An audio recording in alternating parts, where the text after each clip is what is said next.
Good day, Father Matt Williams here in my parked car. I hope you're well. Okay, we're on Book 3, Chapter 11. The desires of our hearts are to be examined and moderated, okay? The desires of our hearts are to be examined and moderated. What's he getting at? He's just saying that, like, throughout the course of a day, we have tons of desires that come through our hearts, and that's normal, and it's good. And some are good desires, and some are not good desires.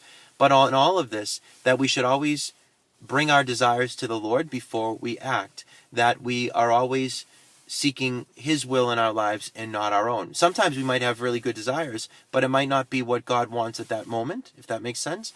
So that always bringing it to the Lord.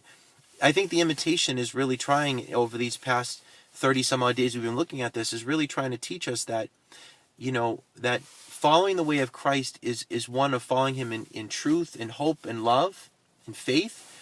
And it's one of detachment from worldly pleasure. Now, it's not to say that things of the world aren't good and beautiful and true, but to hold them in moderation, in tolerance, that we are not driven by our desires for earthly things, but that we're driven first and foremost by the will of God, by desiring God's will. And this is so hard, right? I mean, this is so hard because we have desires all the time, and sometimes they're good desires, sometimes they're not good desires, and it's hard. It's really challenging, and we are challenged by this today. Reminded, Jesus says, if you want to be my disciple, deny yourself and pick up your cross and follow me. And so I think this is where the cross really comes to play, where we subject our desires to Jesus. This is what Kempis writes. This is Jesus speaking. That you would conform in all things your desires to my good pleasure, and that you be not a lover of yourself, but earnestly zealous that my will be done. And he'll say that, like, we have to stir ourselves up, because sometimes we don't want to, like, always seek God's will. And so we have to, like, stir ourselves up, like, and really tell ourselves, God's will is the most important thing.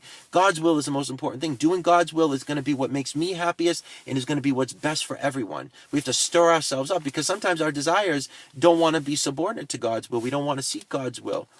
And so we have to stir ourselves up. We have to beg God for the grace. We have to bring that to Him in prayer. Lord, I'm struggling with this desire. Help me to want to do your will. So today, right, may we always seek God's honor and not our own honor, God's interests and not our own interests.